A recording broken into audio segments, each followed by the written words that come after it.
Hola, ¿qué tal se encuentran? Tertulias del Olivar de Multimedia Jiennense de 10 Televisión en Expoliva 2017.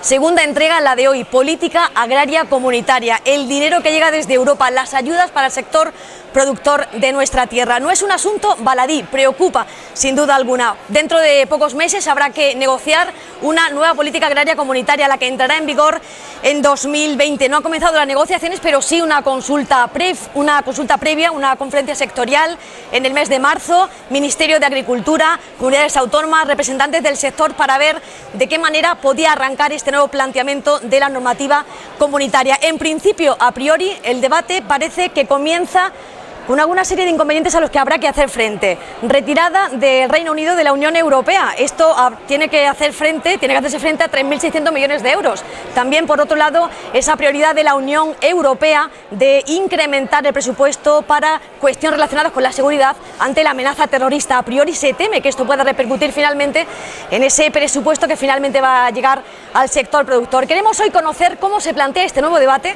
de la política agraria comunitaria, y sentados en estas tertulias del Olivar, como es habitual en esta casa, ponentes representantes del sector de primer nivel. Carlos Cabana, secretario general de Agricultura y Alimentación del Ministerio de Agricultura, Pesca, Alimentación y Medio Ambiente. Gracias por estar aquí. Muchas gracias a vosotros por invitarnos. ¿Cuándo se supone que va a comenzar esta negociación? A ver, la negociación formal empezará a final de año, más o menos, o principios de año, cuando la Comisión presente la comunicación formal de lo que quiere ser la futura PAC. Pero ya desde el pasado 2 de febrero, que puso en marcha la comunicación, ha invitado a todos los Estados miembros, a todas las organizaciones agrarias, a todo el mundo que quiera opinar, a mandar la posición que entienden, un cuestionario que ha planteado, para ver exactamente qué futuro de PAC queremos de cara a los próximos años. De tal manera que el Ministerio se ha hecho desde Madrid, es poner en marcha. Primero se hizo una conferencia sectorial el pasado 27 y 28 de marzo, con idea de conocer la opinión de todo el mundo. Hubo más de 300 personas invitadas, de tal manera que conseguimos sacar unas conclusiones, y a partir de esas conclusiones lo que hemos hecho es sacar una posición común que refleja pues lo que es el mínimo común denominador para defender la PAC. Nosotros entendemos que en estos momentos lo que hay que hacer es defender la PAC y no definirla. Ya tendremos tiempo en el futuro de ver exactamente cómo queremos que sea la PAC. Es el momento de construir Europa, de mantener la PAC, y como bien decías, tenemos por delante una serie de retos que la PAC tiene que responder, como son la lucha de cambio climático, tenemos el Brexit por delante, y entre todos lo que tenemos que hacer es buscar una posición y buscar aliados en Europa que nos permitan defender una política agraria fuerte, con un presupuesto fuerte, y que nos permita mantener el nivel de estabilidad de las rentas, que es lo que pretendemos desde el Ministerio. Concepción Cobo, secretaria general de Fondos Agrarios Europeos de la Consejería de Agricultura de la Junta de Andalucía. Gracias por estar aquí. Gracias a vosotros. La semana pasada ya la Junta, a través de la Consejería, daba a conocer ese catálogo, esas intenciones que consideran han de estar dentro de ese nuevo texto, ¿no? Eso es. Sí, como ha comentado el secretario general del Ministerio, se ha abierto el debate sobre la futura PAC, y aunque es cierto que ahora tenemos que saber explicarle a los consumidores qué significa la política agraria comunitaria, para que sean conscientes de la importancia de mantener esa política con un presupuesto como mínimo igual que el que ha existido hasta el momento, y que sea un marco normativo que dé estabilidad a un sector y favorecer el desarrollo de la actividad agraria, todo ello para conseguir los objetivos de la PAC en sus inicios, y unos objetivos que se han reforzado con cuestiones, como ha dicho Carlos, relativa a los compromisos internacionales relativos al medio ambiente, y sobre todo la demanda actual de los consumidores, que solicitan tenemos una población cada día más creciente, y por tanto tenemos que dar respuesta a la producción de alimentos en mayor cantidad, con menos consumo de recursos, sanos y saludables, que es lo que está pidiendo el consumidor. El consumidor debe saber que eso se consigue con un presupuesto firme y con un marco normativo a nivel europeo, que es donde opera el mercado único, y tenemos que luchar por ello. José Luis Ávila, secretario de la COAG, gracias por estar aquí, bienvenido. Muchas gracias a vosotros. ¿Cómo parte este escenario desde el punto de vista de la COAG? Esta nueva PAC que ha de negociarse después de esa consulta previa, de esa conferencia sectorial, ¿cómo veis el panorama? Bueno, nosotros tenemos dos premisas. Una de ellas es que no vamos a permitir que se pierda ni un euro más en Andalucía.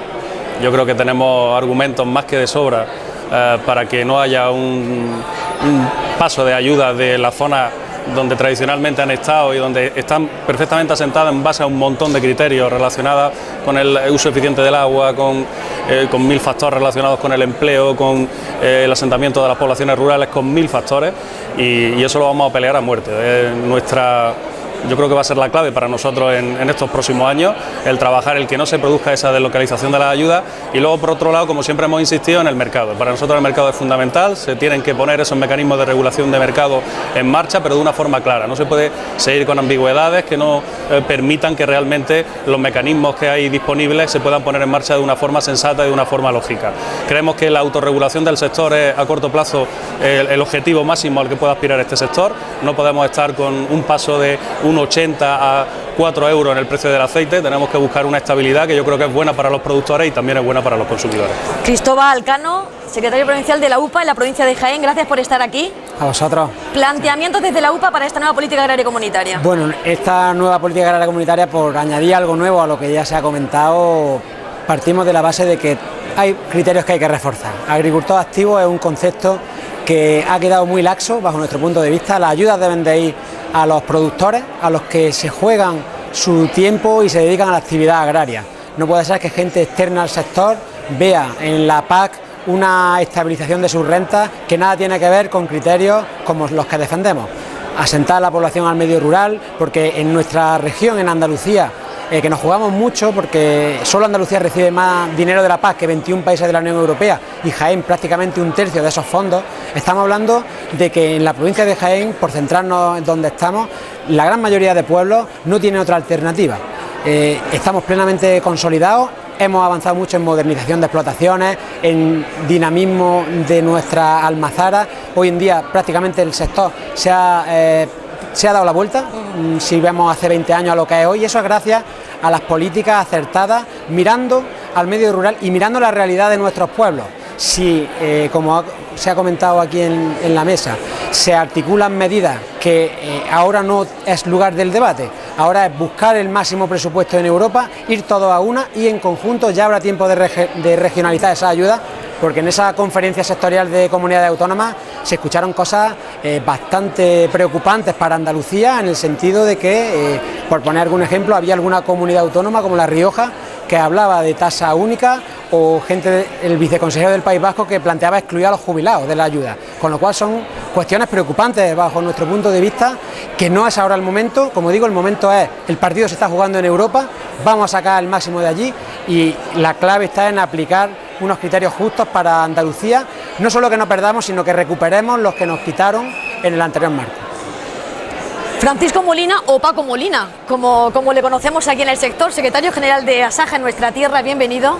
Buenas tardes. Bueno, ¿cómo afronta Asaja este cambio normativo que ha de estudiarse, debatirse, con esa premisa, como decíamos antes, teniendo en cuenta la conferencia sectorial? Vamos a ver, el conocimiento de Europa, de la que tenemos ya muchísimo tiempo, no tenemos nada que, no podemos abstraernos de lo que hay. En Europa hay unos principios que es la convergencia de las ayudas entre todos los países de la Unión Europea, que ya se está produciendo, porque es muy fácil hablar de la no transferencia de recursos o de fondos de territorios, pero es que tras el esfuerzo que hizo el Ministerio para intentar mantener esa premisa, no se ha evitado totalmente, porque la creación de la regionalización no ha evitado la transferencia de fondos entre explotaciones dentro de la misma región, porque tenemos convergencia. Las ayudas tienen convergencia dentro de su propio territorio, pero ya las explotaciones están en convergencia. La Unión Europea lo tiene muy claro, si no se cambian las premisas, no sé lo que se va a negociar, pero para el 2029 la convergencia debe ser total, dicen. ¿Se va a romper esa voluntad política de que para el 2029 hay convergencia total? Porque nosotros lo que hemos hecho es hacer un parche. Creamos regiones para que la convergencia sea intrarregional, pero no entre territorios, para cumplir los principios políticos. Reales hay convergencia. La convergencia en esta reforma 2020, 2026, 2025, ¿a dónde va a llegar? ¿Se van a abrir el tema de los territorios con la convergencia? Porque va también en parte a ser independiente del gobierno, a lo mejor es un tema de principios. Yo creo que hay muchos temas. Estamos hablando de ayudas directas, porque luego están las ayudas. El segundo pilar es fundamental. El segundo pilar es fundamental. ¿Qué pasa con las ayudas del segundo pilar? Decían que a lo mejor este sector necesita más ayudas para la modernización de explotaciones que para las ayudas directas. Porque claro, estamos hartos de ver que no sé dentro de cuántos años qué parte de la producción mundial de aceite de oliva, estamos en Jaén y en Expoliva, hablamos de aceite de oliva, ¿qué parte de la producción mundial de aceite de oliva va a pertenecer a explotaciones intensivas con qué costos? ¿Qué hacemos? Los que tenemos otros costos, los que tenemos olivar extensivo, olivar tradicional, ¿qué hacemos? ¿Cómo competimos? A lo mejor habría que destinar ya en serio, parte de esas ayudas, en vez de a la renta directa, a la conversión y a la competitividad de explotaciones. ¿Se ha planteado? Ahí ya interviene también la conserjería. No sé, yo creo que hay una cantidad muy importante de incógnitas sobre este sector y en Expoliva que deberíamos de plantearnos y no morir de éxito. Los micrófonos están abiertos para todos, ¿eh? En cualquier momento pueden intervenir si consideran oportuno para este tema. En cualquier caso, el asunto que más nos preocupa es el tema presupuestario. ¿Cuál va a ser ese presupuesto nacional con el que va a contar España a partir de 2020, ¿no? A ver, eso es una bola de cristal. Lógicamente, hasta que no llegue el marco financiero, o sea, paralelamente a la reforma, la Comisión Europea va a presentar el marco financiero para los próximos años y ahí es donde establecerá las pautas a seguir. Es decir, hasta que no tengamos marco financiero no podremos saber el dinero que se va a destinar a cada una de las políticas. Entonces, lo primero es tener ese marco financiero que va a ir paralelo a esa comunicación a final de año. Incluso lo razonable sería que el marco financiero se planteara antes de la comunicación.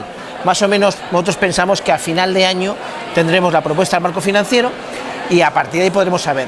Hay una serie de condicionantes que yo creo que lo hemos comentado antes. Es decir, tenemos por un lado el Brexit, la salida del Reino Unido. Lógicamente, un Estado miembro que aporta fondos a la Unión Europea y que va a dejar de aportarlos, evidentemente puede suponer automáticamente una modificación del presupuesto comunitario. Existen nuevas políticas que tenemos encima de la mesa, como decimos, los temas de política de seguridad. Tenemos por delante el tema de los refugiados, tenemos temas de política de innovación, es decir, hay una serie de instrumentos y de políticas que van a estar encima de la mesa que habrá que ver cómo somos capaces de defender por parte de España y además así estuvo el comisario Hogan cuando vino a Madrid a la conferencia que mantuvimos el 27 y 28, estuvo reunido con el presidente del gobierno y hubo un compromiso por parte del presidente del gobierno de defender la política agraria, es decir, nosotros queremos la política agraria y así fue en la negociación anterior. Es que los 47.000 millones que vinieron a España en el periodo anterior fue porque se consiguió una alianza con Francia y con Irlanda para evitar que otros Estados miembros redujeran la política de la PAC. De hecho, en la conferencia hubo un representante del gobierno de Holanda que ya planteaba, por ejemplo, que no a las ayudas directas. Es decir, que era bueno, y yo creo que es bueno, que la gente del sector viese a otros Estados miembros para que vean lo difícil que es negociar en Bruselas determinadas cuestiones, porque todo el mundo da por seguro que vamos a ser capaces de traer una PAC con un presupuesto maravilloso para poder mantener el nivel de apoyo que hasta ahora no.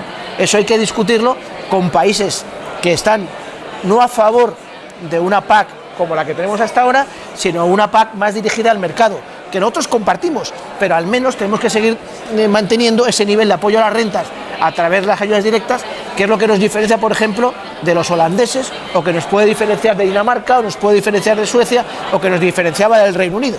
Es decir, que por eso vamos a esperar al marco financiero pero desde luego va a estar condicionado ese marco financiero, ese dinero de la PAC, por la salida del Reino Unido y por otras políticas que estén encima de esa. Lo que tenemos que ser capaces es, como Estado miembro, unirnos con países tan importantes como puede ser Francia o como puede ser Irlanda en materia agraria. Ya estuvimos reunidos con el ministro alemán hace menos de un mes, que vino a Madrid para hablar un poquito también del futuro de Alemania. Pues también es un país, y nos dijo el propio ministro, con el objetivo de defender una PAC fuerte, es decir, hay que buscar alianzas, y precisamente esa posición común que sacamos en la conferencia sectorial nos va a servir para que la ministra, a la hora de ir a Bruselas, tenga una posición para defender, como digo, defender la PAC, no definirla. Como has dicho, ya tendremos tiempo de definir la PAC, ahora vamos a defenderla. Lo que se está dejando claro es que Gobierno de la Nación y Junta de Andalucía comparten criterios. Quiero decir, se está viendo una postura cercana de ambas administraciones públicas. No sé yo si esto es bueno o es malo para el sector. por aquello del reparto del sobre nacional, ¿no? Bueno, es que, como ya han comentado, ahora estamos en el momento de defender la PAC. Primero, ante los consumidores, para que vean que es una política necesaria, porque al fin y al cabo está financiada con los impuestos de todos los europeos. Segundo, convencer a los políticos que finalmente firmarán en el Parlamento, en el Consejo Europeo, en el trílogo con Parlamento y Comisión, los reglamentos que definirán la PAC. Convencer que la PAC es necesaria y que es distinta a la política de los países mediterráneos a los países de la Europa del centro y del norte de Europa, que tienen objetivos y intereses muy distintos a los nuestros, y también un diseño de explotaciones muy distintos a los nuestros. Y efectivamente Holanda abogaba por: cárguense ustedes el primer pilar, que además es ahora mismo el consumo, en la PAC casi todo se consume en el primer pilar, y dentro del primer pilar en las ayudas directas. Cárguense ustedes eso y conviértanlo en seguro de ingresos, en políticas de mercado. Pero ese análisis, nosotros ya de primera, aunque no estamos debatiendo los instrumentos de la PAC, claramente para nosotros las ayudas directas son la verdadera red de seguridad de las explotaciones agrarias. Es decir, es algo que todo el mundo entiende, que el sector agrario es una actividad económica que tiene una especialidad, porque está sometida a muchas externalidades externas, climatología poco controlable, mucha variabilidad del precio de los insumos y una oferta que es poco flexible. Con todos esos elementos es necesario tener una renta que asegure un salario digno y justo a los que se dedican a la actividad agraria. Y eso se consigue gracias a las ayudas directas, a las que se perciben año a año de forma recurrente, pero eso sí, no de una forma homogénea en todos los territorios, dentro y fuera de la Unión Europea, dentro y fuera de los Estados miembros. Nosotros consideramos que esas ayudas, que son como rentas básicas de las explotaciones agrarias, tienen que estar siempre moduladas en función del potencial agrario de las explotaciones, de su estructura. No se puede homogeneizar, no se puede ir a esa tasa plana, porque hay diferencias sociales, estructurales y de mercado que distinguen unas explotaciones de otras, con independencia de que efectivamente la política adicionalmente tiene que estar enfocada al mercado y por tanto diseñar instrumentos para que el agricultor pueda defenderse ante ello. Yo de todas formas me gustaría recordar que no únicamente se contó en la anterior reforma con el consenso de la Junta y del Ministerio, es que toda la organización agraria firmó un documento y estuvimos de acuerdo. Es decir, que el trabajo que se hizo en Bruselas, que estoy de acuerdo que fue un buen trabajo y que se consiguieron unos buenos resultados, se hizo de forma conjunta con todo el sector, de acuerdo en hacer lo que se hacía. Ahora, yo cuando antes me refería en que no podemos volver a perder, en el sentido de cuando llegue ese dinero aquí a nivel nacional, ¿cómo vamos a hacer el reparto? Yo sé que hay muchas presiones y puedo incluso entender la posición del Ministerio frente a esas presiones, porque lógicamente, y como bien decía Cristóbal, hay ahora mismo un complot entre todas las comunidades autónomas en contra de Andalucía y en contra de dónde están esos fondos, pero hay que recordar de dónde vienen esos fondos. Esos fondos vienen de un esfuerzo productivo tremendo de unos sectores en Andalucía que fueron más ágiles, que fueron más competitivos y que fueron capaces de meterse en más inversiones y de producir más en su momento. Nosotros nos gustaría que siguiese siendo así, pero el problema es que no es así. La única fórmula de acercarnos a ese modelo es intentar seguir con ese status quo que venimos manteniendo.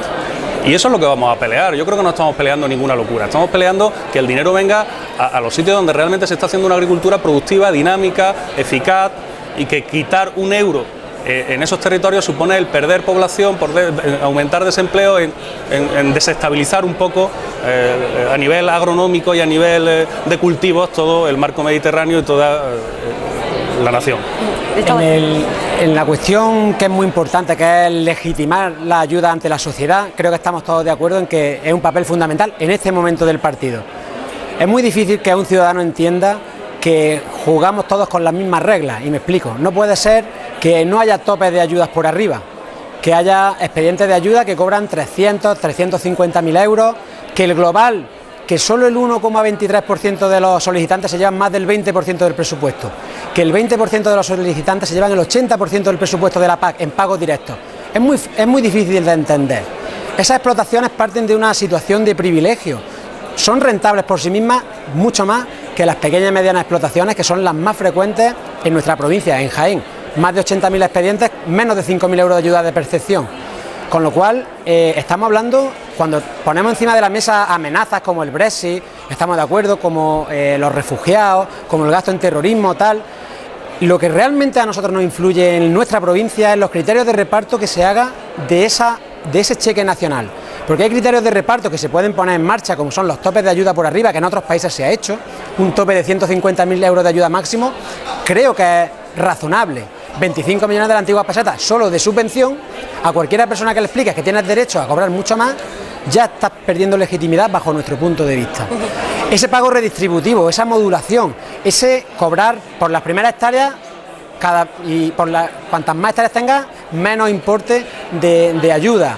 Esa ayuda asociada al olivar de baja producción y alta pendiente, que tan importante sería para nuestra provincia, serían formas de paliar pues esas políticas que van por la convergencia, por sacar sacar fondos de nuestro sector en concreto.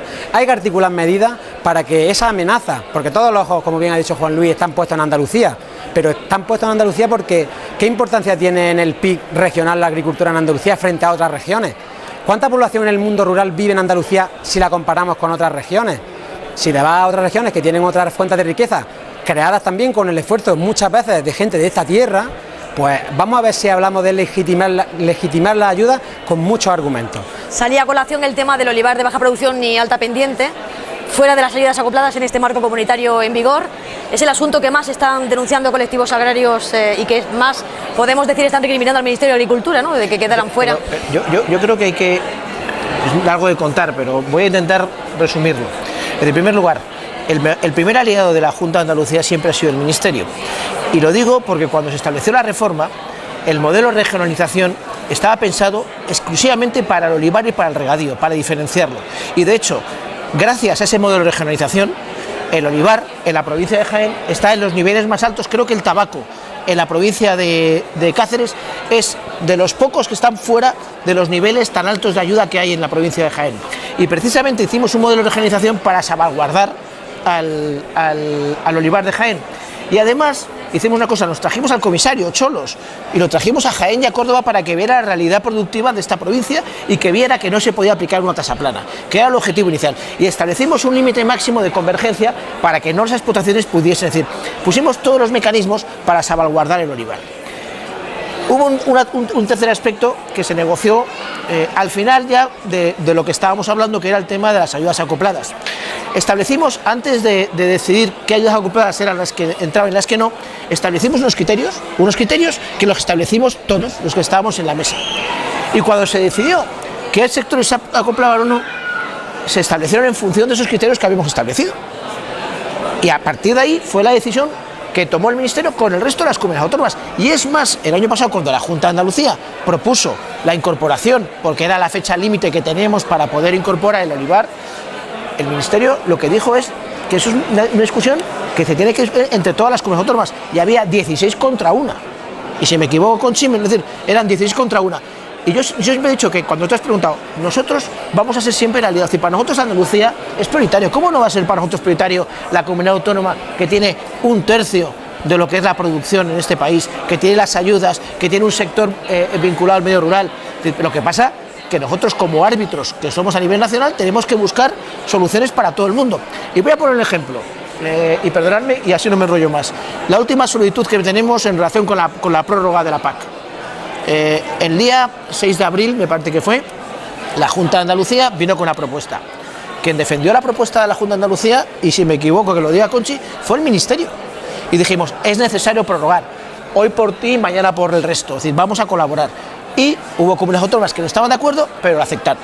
Es decir, nosotros defendimos la posición de la Junta. Ahora, ayer mismo, nos llegó la propuesta de la Junta, nos llegó a las 2 horas, habíamos transmitido a todas las comunidades autónomas la propuesta de la Junta. Lo que sí te digo que en este caso, 16 comunidades autónomas no quieren la prórroga de la solicitud. Lo que sí nos han dicho, porque es una alternativa que hemos planteado, es que dado que el problema fundamental que tenéis son las cesiones, o el pequeño problema que tenéis son las cesiones, sí que nos van a dejar, algunas han dicho que ni eso, pero vamos a tirar para adelante, es prorrogar el tema de las cesiones hasta el 31 de mayo. Es decir, nosotros trabajamos en colaboración con la Junta de Andalucía en buscar soluciones, pero tenemos 16 clientes más.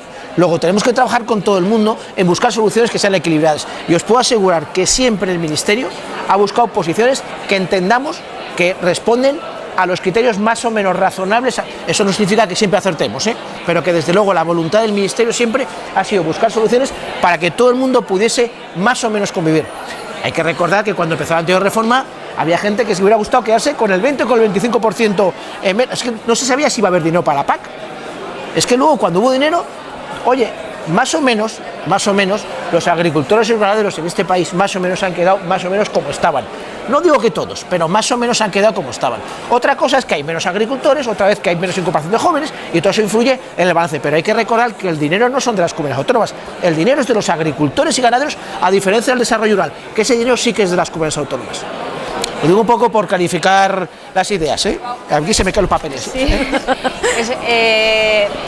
Es cierto que el dinero no es de las comunidades autónomas y que es de los agricultores. Es cierto que el modelo de regionalización evitó el trasvase de presupuesto entre territorios, pero es un elemento que recogía el propio reglamento, entendiendo que no podía haber convergencia total y que evidentemente hay una agricultura diversa y distinta que hay que atender y por tanto el pago básico podía regionalizarse. Es cierto que todo se tiene que adoptar en el seno de conferencias sectoriales, pero también es cierto que el acuerdo que se firmó al principio de la reforma fue que no iba a haber trasvase de presupuesto entre regiones. Y como tú dices, no porque el dinero sea de Andalucía, es por como que se ha comentado aquí, el dinero se ha generado de la actividad agraria en Andalucía. Y por tanto, yo considero que nosotros en la reforma hubo el modelo de regionalización se hizo dentro de lo que nos permitían las reglas europeas de forma correcta, pero dentro de lo que nos permitían las reglas, porque nos hubiese gustado... Fuimos un poquito más allá de lo que nos permitían. Bueno, vamos a ver. No, es que porque eso estamos hablando de la reforma que viene. Vamos a ver cómo viene el primer documento. Es que entre el primer documento de esta reforma y el documento que se aprobó no tiene nada que ver. En el primer documento de la reforma íbamos ya directamente a la convergencia. Fue la negociación del Ministerio en Bruselas con el apoyo de todas las comunidades autónomas la que cambió y creó la regionalización. Bueno, la yo tengo entendida, no existía. Yo, perdona que te lo corrija, pero tengo entendida que Irlanda fue la que propuso ese modelo y no vino. El cambio. Pero bueno, Irlanda es que la presidencia. Irlanda no podía hacerlo. Nosotros es el modelo irlandés que se llama, porque nosotros lo que les propusimos a Irlanda, porque Irlanda era la presidencia, que ellos como presidentes plantearon ese modelo de limitación de la convergencia. Es decir, una cosa es la regionalización, que llegamos al límite de lo que nos dejaban, porque nos han planteado muchas inspecciones a lo largo de estos 2 o 3 años para ver exactamente cómo hemos hecho la regionalización, y la hemos explicado por activa y por pasiva. Y la segunda es el tema de la convergencia, que conseguimos meter el límite del 30% y los top en negociaciones en las que estuvimos bilateralmente con la Comisión, y que le dijimos al ministro irlandés, que era un buen aliado nuestro, que dado que él era el presidente, que aprovechara en el documento de consenso metiera el acuerdo que hemos establecido. Pero coincidimos, no es por generación espontánea, Conchi, pero yo creo que estamos todos de acuerdo en que es algo justo. Enhorabuena por haberlo conseguido. Yo no pongo no estoy discutiendo eso. Eso era, o sea, una tasa plana para una agricultura como la de nuestro país es injusto. ¿Lo consiguieron ustedes con la negociación europea? Enhorabuena, pero eso no quita a que luego, cuando se debate, estupendo, pero por el hecho de que el modelo de regionalización evitó que desangraran el presupuesto agrario de Andalucía, eso no es justificación para que cuando vamos a hacer el diseño de las ayudas asociadas o el famoso recorte lineal no se tenga en cuenta una sensibilidad que desde la Junta de Andalucía, por el peso que tiene, se tuviese en cuenta. ¿Por qué? Porque, por ejemplo, y estoy hablando de cosas justas, yo ya no estoy hablando de presupuesto, estoy hablando de cosas que consideramos justas o injustas por defender el modelo agrario que a día de hoy es el motor de las zonas rurales. Y entonces, ¿nosotros qué defendíamos? Las ayudas asociadas y decimos, dejando que el modelo de regionalización estuvimos mano a mano y por tanto, y enhorabuena si por esa negociación. Pero en el reparto de la ayuda asociada, insisto, hubo sectores que quedaron sin protección. Una ayuda asociada que a priori, tal y como recoge el reglamento, son las únicas que protegen el abandono de cierta actividad agraria y que no se puede defender por otras políticas de desarrollo rural, que ojalá que en la próxima reforma podamos definir que la ayuda de las zonas desfavorecidas, en lugar de solamente tener criterios biofísicos, se tengan también en cuenta criterios sociales y territoriales que eviten el abandono de una actividad. Pero a día de hoy, en nuestro reglamento, esa actividad agraria... ¿Se ha aumentado el olivar un 6% del año 2012 al 2016? Claro, pero si nosotros lo que decíamos... Carlos, acuérdate de nuestra propuesta. Es cierto que hay cierto olivar que no consideramos que tenga que tener una ayuda adicional. Nosotros lo que defendíamos era olivar en pendiente, no bajo rendimiento, olivar en pendiente de más del 20% por dos razones exclusivas.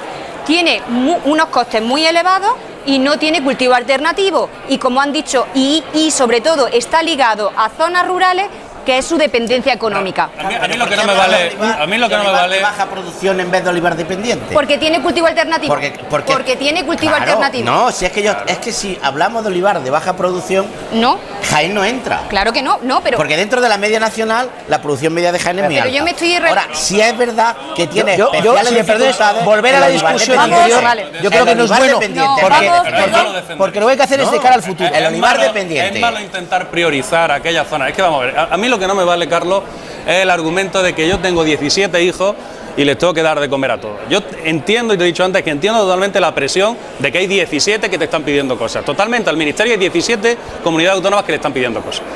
Pero lo que no puede ser es que uno de esos hijos sea el que esté permanentemente repartiéndolo a los demás. Pero, José Luis, es que no es así. Vale. Es que están diciendo cosas. Es decir, pero déjame que termine un segundo. El sector, a ver, los olivareros de Jaén no están cobrando desde el año 2014 a 2015 lo mismo que estaban cobrando. No, 2014-2015 estoy diciendo. No estoy hablando de la reducción del ajuste presupuestario. José Luis, tú sabes igual que yo.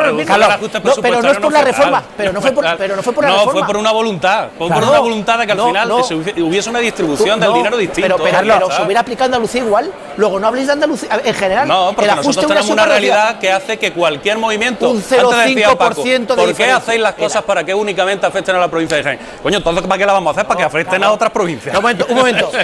Lógicamente, es que hay que enfocar el trabajo. Carlos, perdona un segundillo. Yo sí me gustaría, porque has comentado antes que miráis con buenos ojos a Andalucía y que nos queréis. Yo te pido que nos quieras un poco más, o que nos quieras de forma diferente si realmente tenéis en vuestra mano aplicar la nueva PAC.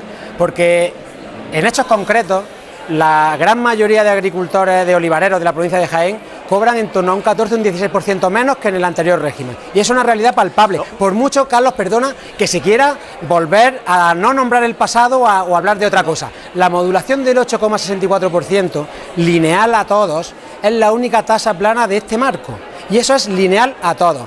Recortar, había una condicionante de presupuestario, lo han nombrado. Pero según se haga, pero decir las cosas como son, Carlos, perdona, según se aplique esa modulación, como en el anterior modelo, excluyendo los 5.000 primeros euros, hubiera sido mucho menos lesivo que aplicarlo desde el euro cero, que es como se ha aplicado. Además, eso es una realidad, y eso ha sido un ataque frontal. Carlos, ha sido un ataque frontal a Jaén, y eso hay que reconocerlo. Cristóbal, Jaén, es que es un problema de concepto. Carlos, te digo, nosotros pensamos... Perdona, una segunda cosa con eso. Si es que esa modulación se arrastra hasta 2020, porque para calcular los derechos de pago básicos podían cogerse el año 2014 o 2013. Se cogió el 2014 porque fue el primer año que la modulación ya estaba afectada. Esos criterios de querer a Andalucía son bastante dudosos. Hombre, yo creo que si vosotros hacéis examen de conciencia, sabéis perfectamente que vuestros agricultores en la provincia de Jaén han mantenido más o menos el apoyo, y estoy comparando 2014 con 2015, no la aplicación de la reducción, que fue una decisión, y seguimos diciendo, es decir, ¿por qué un hombre con 4.900 euros tiene que pagar 0 y uno con 5.000 tiene que aplicarse la modulación? Es decir, perdón, tiene que aplicarse directamente la reducción. Nosotros entendíamos que a todos había que hacer una redistribución de todo el mundo, pero no para beneficiar a unos perjudicados, sino porque realmente entendemos que los profesionales, una persona que cobra 1.250 euros, que son 400.000 en este país, no vive exclusivamente la agricultura. Y hay profesionales, que en la agricultura. Por favor, no jugamos las cosas, Carlos, porque no solamente vemos la cosa con un cristal. Pero precisamente esos son los criterios. Entonces no hablemos de profesionalidad. Yo creo que sí. Pero si esto ya está hecho hasta el 2019. Hasta el 2019 ya está hecho. Está firmado. Está en notaría, está en el registro. Ya sabemos cada uno lo que vamos a cobrar hasta el 2019. Si a mí lo que me preocupa es qué va a pasar a partir del 2019. ¿Cómo está el tema de la competitividad? ¿Cómo está el tema del mercado? ¿Cómo está el tema de las nuevas plantaciones? ¿Cómo se va a hacer la convergencia que dice Europa que se va a producir? ¿Qué es Europa? Porque en el primer documento cuando salga, cuando nos empiezan a hablar de convergencia, ¿a qué nivel nos van a dejar la regionalización nuestra? Porque claro, no es lo mismo cuando peleemos en Europa de donde estamos a donde ellos quieran que empecemos a pelear, Europa no es ningún ente extraterrestre que viene con la ley en la mano. Europa la compone una serie de países y nosotros tenemos una fortaleza dentro de Europa que tenemos que hacer y que la hemos hecho y que está muy bien hecha y que tendremos que seguir haciendo, lógicamente. Si hasta el 2019 está hecho. Sí, por eso. El tema es que tenemos que empezar a luchar ya. Que no vale en el 2018 hacer manifestaciones. Todos juntos sí, pero que no vale hacer manifestaciones en el 2019 en contra de un reglamento. Vamos a empezar a conocer el reglamento y a modificarlo ya. Paco, por eso y vamos a sentar líneas. Generamos la conferencia, la posición común, con idea un poco de avanzar. Porque estamos convencidos además que la PAC es buena y tenemos que defenderla. En la conferencia sectorial tú comentabas, es decir, yo estaba presente en la conferencia sectorial y efectivamente hubo alguna comunidad autónoma que votó en contra por el tema de los derechos históricos. Alguna comunidad autónoma, no muchas, alguna comunidad autónoma votó en contra. Pues muy bien, es su decisión, pero explicamos que en estos momentos no estamos discutiendo si hay derechos históricos, no, es decir, el Ministerio con esta propuesta, y yo creo que la ministra se lo ha comentado varias veces a la consejera, el objetivo es trabajar de la mano de todas las culturas. Y por supuesto, y lo repito, y lo dije, con la reforma anterior, lo que yo he dicho varias veces es que Andalucía iba a decir, ojalá me quede como estoy de cara al futuro, porque no sabemos lo que va a venir. Y otra cosa más, yo estoy convencido que si trabajamos de la mano, el mejor aliado que va a tener la Junta de Andalucía va a ser el Ministerio. Porque nosotros en ningún momento iniciamos ningún tipo de guerra política para justificar nada. Y creo que desde la manera de hablar, cerrar y trabajar juntos, no me cabe la menor duda que vamos a ser capaces de defender lo que es lo más razonable, que es lo que hemos intentado siempre, con aciertos y con equivocaciones, pero desde luego es el objetivo. Hay un par de cosas que me parecen tremendamente injustas. A mí me parece tremendamente injusto que Navarra o cualquier comunidad que no tiene importancia agrícola absolutamente ninguna vaya a una comisión sectorial con el mismo voto que Andalucía. Que de alguna forma se tendrá que articular eso por si Andalucía tiene un tercio del sector, diga algo a la hora de tomar la decisión con arreglo a un tercio. 16 contra 1 o 17 contra 1. Es peligroso entrar en esas ponderaciones porque nos llevarías a cualquier tema. ¿Qué pasa en la agricultura? Andalucía opina así y en industria no. Yo no entraría en esas discusiones y lo digo globalmente para Andalucía. Yo creo que es más positivo, todos conocemos al sector agrario, es más positivo defender la actividad agraria como tal. Y todos sabemos lo que es la actividad agraria y todos sabemos que hay dos tipos de explotaciones agrícolas, unas que son de una vertiente más enfocada al mercado y otra que es más deficitaria, menos rentable, más apegada al territorio y hay que tratarla de forma distinta y con sensibilidades distintas. Ya, lo que pasa es que entonces entrarías que a lo mejor, ¿y por qué no tratas igual a las frutas y hortalizas? Porque me ha hecho gracia lo de Navarra. Pero porque está más orientado al mercado. Nos hemos tirado muchísimos años por el tema del perdón, es decir, el tema de la aceitera no rellenable en el canal Oreca. Nos hemos tirado mucho, la hemos peleado en Europa. En Europa no se aprobó porque Gran Bretaña no quiso. Fíjate tú, ¿y qué produce aceite de oliva en Gran Bretaña? Pues mira, ya no quiso y se prohibió en Europa. Y por eso no está prohibido en Europa. Es por lo que dice de Navarra. En un sistema. Sí, pero que básicamente lo que pasó es que la comisión se bajó los pantalones con el Reino Unido. En un sistema, cada uno tiene su voto. Claro, Paco tiene. Pero no es serio. No es serio plantear que nos estén vetando determinadas cosas. Comunidades autónomas que no pintan absolutamente nada en el sector agrario. Es que no es sensato ni planteable, vamos. Yo no y estaba desde luego pensando en Navarra. el organismo que está un poco haciendo de enlace entre todos, tendrá que ponderar, y yo creo que lo vaya a ponderar y lo estáis ponderando, que somos un tercio del pastel, que no somos cualquier cosa, no somos una comunidad entre 17, somos un tercio. Y lo hacemos siempre que podemos. Y lógicamente la opinión de Andalucía para el Ministerio es muy importante. Y te he puesto el ejemplo de la última prórroga del mes de abril para llegar a 15 de mayo. ¿Cómo nos va a importar Andalucía? Pero lo que tenemos que hacer es, de cara al futuro, trabajar de la mano y saber, lógicamente, dónde estamos y hasta dónde podemos llegar. Y desde luego, si somos capaces de ir de la mano, pues nos irá bien a todos, desde luego. Y sobre todo a Andalucía. Bueno, eso esperamos. Todos estamos dinero no se pierde más ni un duro. Eso sí que está más claro que el agua. Todos estamos de acuerdo en que hay que, de alguna manera, una mosca que la mosca de la televisión. Sí, no podía faltar. Ahora entiendo lo de la mosca. No podía faltar en cualquier programa que se precie. Estamos todos de acuerdo que hay que poner un poquito de control a los mercados. Es un año dulce para el sector del aceite de oliva, unos precios rentables. Ojalá fueran superiores para que la rentabilidad fuera superior, porque no. Que deberían ser normales. En Italia se vende mucho más caro y se vende. Unos precios razonables. No me gusta. La pregunta es que literalmente, pero ¿cuánto se vende? ¿Qué producción tienen los productores, que es el que se paga 6 euros? ¿Qué producción tiene Italia? Menor que la nuestra. No. 150.000 toneladas, ¿cuánto es extra virgen? ¿Cuál es su canal de distribución? Italia consume 600.000 toneladas. Exporta 350.000 toneladas. Producen 150.000 toneladas. Made in Italy. Ahí hay un diferencial de precios, ¿verdad? Lo que sí está claro es que ha quedado demostrado no sirve de referencia. En estas dos campañas que tenemos de precios razonables, que el consumo interno está estabilizado, puede haber alguna leve movimiento, pero sí es verdad que a este nivel de precios hay margen comercial, hay margen de rentabilidad para todos los eslabones de la cadena, desde el productor hasta la distribución y hasta el consumidor, que también tenemos que ponernos de acuerdo entre los extremos, entre el agricultor y el consumidor tenemos que hablar el mismo idioma. Los agricultores no entendemos de burbujas. El precio de ahora no es una burbuja similar a la que había en otros sectores. Es un precio que ha venido, no como resultado de nosotros hacer los deberes bien, ha sido una consecuencia de la baja producción. Claro, como consecuencia de circunstancias externas, esa caída en las producciones en los países del arco mediterráneo, que no ha venido bien. Pero eso no quita de que a próximas campañas que sean superiores a las de ahora, si no seguimos trabajando en materia de promoción, en materia de aumentar esas exportaciones y en consolidar ese consumo, vamos a tener problemas.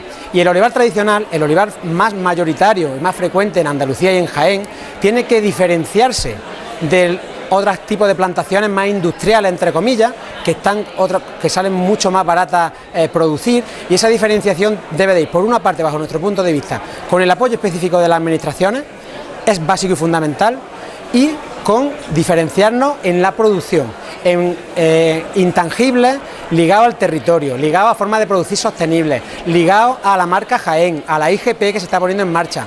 Todo lo que sea añadirle apellidos a ese aceite de oliva virgen extra de zonas concretas con más dificultad para competir bajo estrictos criterios económicos debe de ser el futuro, y la rentabilidad de esas explotaciones debe de medirse no solo en lo económico, sino en lo social y en lo medioambiental. Esas tres patas deben de ser las que nos tienen que guiar en las administraciones públicas, los propios agricultores a la hora de producir y todos los eslabones de la cadena. Eso es lo que entendemos fundamental. Yo creo que la gran noticia, porque yo recuerdo reuniones de este tipo en las que se decía que por encima de los 3 euros se perdía el mercado y se había acabado la vida prácticamente. Y yo creo que la buena noticia es ver que a 4 euros se ha producido una caída del mercado interior de un 6, un 7, un 8%, que no me parece ninguna locura. y se están incrementando las exportaciones. Es decir, yo creo que tenemos que empezar a normalizar, no que el aceite esté a 4 euros, no digo que tenga que ser ese el precio, pero sí que tenemos que empezar a normalizar que el aceite se pague por encima de los costes de producción, que yo creo que no es pedir ninguna cosa del otro mundo. Es un producto que no únicamente es un alimento, sino que aporta salud y que aporta una serie de cosas que de alguna forma se tiene que reconocer en el precio. Y ahí yo lo que sí que quería insistir mucho al Ministerio y a la Junta, a los dos, en que la autorregulación de este sector es fundamental. Yo creo que ese acuerdo a través de la interprofesional es totalmente posible y asisto a todas las reuniones de la interprofesional. No estoy de acuerdo con que no es posible alcanzar un acuerdo de la interprofesional para la autorregulación del sector, y yo lo que sí le pediría al Ministerio incluso es que fuese un poquito más allá. Valentía e intentar lanzar una extensión de normas, porque eso es lo único que realmente nos puede permitir que esa medida sea operativa y que en vez de tener una oscilación de 1,80 a 4 euros, pues tengamos una oscilación un poquito más sensata. El Ministerio bien sabe, José Luis, que lleva desde hace varios meses trabajando en ese sistema de regulación, de autorregulación. Estamos trabajando y hemos trabajado con DG Agri y con la DG Competencia en Bruselas, y ahora estamos trabajando con la Comisión Nacional de la Competencia para ver cómo somos capaces de avanzar. Es decir, no es un problema exclusivamente del Ministerio, como ya sabéis, sino que estamos pidiendo información complementaria para poder trasladar la posición a la Comisión Nacional de la Competencia y poder avanzar. Evidentemente tendremos que hablar de extensión de norma, de aplicación obligatoria, porque si no a lo mejor no tiene ningún sentido, y bueno, habrá que avanzar y desde luego el Ministerio está abierto. Y hay un segundo tema, el tema de la calidad.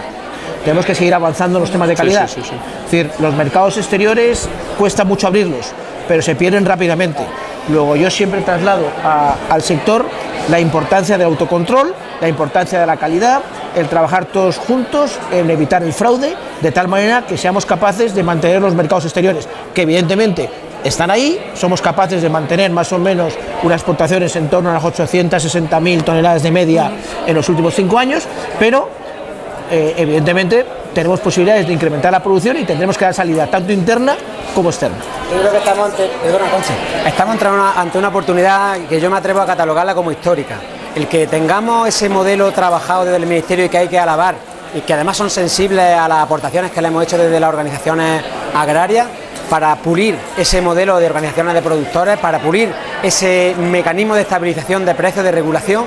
No debemos de dejar pasar ese tren, porque ese es el fundamental, que haya estabilidad en precios, que haya un mecanismo que ya hemos salvado Competencia en Europa, que Competencia en España está esperando que le llevemos esa propuesta para valorarla, que están muy con buenos ojos viendo el trabajo que se está haciendo, y si sacamos ese modelo, que tiene que ser basado fundamentalmente en la participación de todo el sector, no podemos excluir a parte del sector, debemos ser todos protagonistas porque es la base fundamental de que cuaje.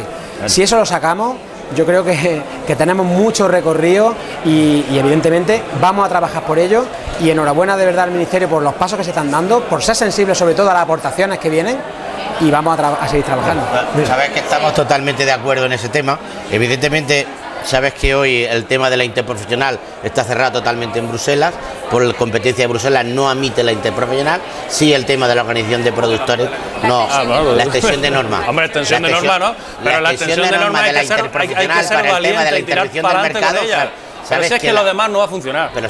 Pero vamos, que estamos trabajando en el tema de organizaciones de productores, en el tema del Ministerio, para el tema de la regulación de mercado, porque se nos ha cerrado por competencia el vía de la extensión de normas de la interprofesional. Eso es lo que hubiésemos querido todos, pero esa hoy por hoy está cerrado.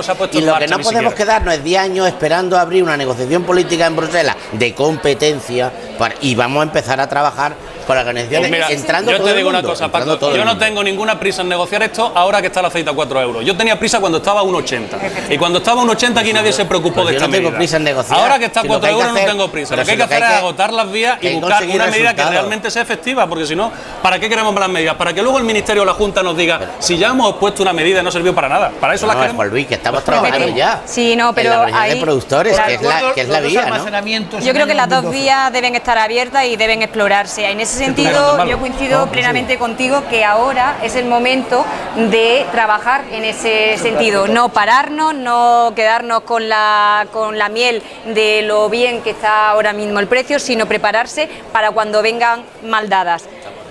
Eso, ahí no solamente, efectivamente, el Ministerio está trabajando en la norma para reconocer a la OPE, que es algo básico, sería muy importante seguir luchando por esa extensión de norma a nivel de interprofesional, pero sobre todo a mí lo que me parece muy importante de cara a la reforma es el documento que ya ha sacado sobre la mesa el propio Parlamento Europeo con recomendaciones vertidas por un grupo especializado, un grupo operativo que trabaja en el tema de la cadena alimentaria para incrementar el valor, qué medidas... De diciembre de 2015. Eso es, qué medidas deberían adoptar los reglamentos para realmente afianzar el peso del agricultor en la cadena alimentaria, que fue un objetivo marcado en esta reforma, pero cuyos instrumentos pues se ha puesto de manifiesto pues que no se pueden utilizar. ¿Por qué? Pues por la ambigüedad de la normativa, porque el tema de la competencia, se habla mucho de excepción al cumplimiento de la norma de competencia, pero luego no se puede hacer nada, porque cada agencia de la competencia adopta su decisión. ¿Y qué es lo que está diciendo el Parlamento en recomendación y fruto de ese grupo de trabajo? Tiene que haber un registro de cuáles son las exenciones, cuál es el alcance de esas exenciones, y que haya una norma general como unas directrices y que no cada agencia de la competencia de cada Estado miembro tome sus decisiones. ¿Por qué? Porque una vez que se llega a obtener ese reconocimiento que es tan difícil de encontrar como de reconocimiento como organización interprofesional o como organización profesional, y los que trabajáis en ese ámbito lo conocéis, es muy difícil llegar al acuerdo con el sector. Una vez que se llega, es muy triste que estando unas herramientas ahí no se puedan sacar el máximo provecho porque hay ambigüedad jurídica sobre ello, no se sabe hasta dónde se puede llegar. Eso, Conchi, es lo que llevamos desde 2015 hablando con DG Competencia y DG Agri en Bruselas, para que de una vez por todas nos expliquen cómo se puede poner en marcha sin poner en riesgo las decisiones que se tomen por parte de una organización de productores o por una asociación de productores, que es lo que cabe ahora mismo en el reglamento de la OCM. Efectivamente, y ahí para mí, a mi juicio, el documento de recomendaciones del Parlamento Europeo, que tiene un peso muy importante, es una ventana de esperanza para realmente poner en valor en la nueva reforma. A mi juicio, la nueva reforma sobre todo debería conocerse como la reforma en la que por fin se han puesto instrumentos para la autorregulación de los mercados, dado que han desaparecido las medidas de intervención del pasado. Bueno, pues la política agraria comunitaria post-2020. A ver qué nos dice esa bola de cristal cuando se despeje las dudas sobre el tema presupuestario, los criterios concretos, y comenzará entonces el debate, ¿no? En principio las propuestas las hemos conocido perfectamente por parte de todos los colectivos agrarios y de las administraciones públicas. Lo mismo la encontramos con más presupuesto, quién sabe. Bueno, es verdad. Podría ser, quién Igual sabe. Convencemos a los consumidores. Incluso a veces a lo mejor el ministerio es bueno. Ya decía yo que este va a ser un debate de primer nivel, sin duda alguna. Muy bien. Tertulia del Olivar en Multimedia Jienense, un placer haber contado con la presencia de todos nuestros participantes en esta segunda mesa. La tercera tertulia será mañana. Hablaremos de algo tan importante como es la calidad, las denominaciones de origen, un proyecto largamente acariciado que por el momento no ha podido ver la luz, la IGP Aceites de Jaén, en fin, promete. Al frente estará nuestro compañero José Ángel Mañas. Gracias por la atención que nos dispensan diariamente a través de la radio, a través de la televisión, Multimedia Jienense 10 Televisión en Expoliva 2017.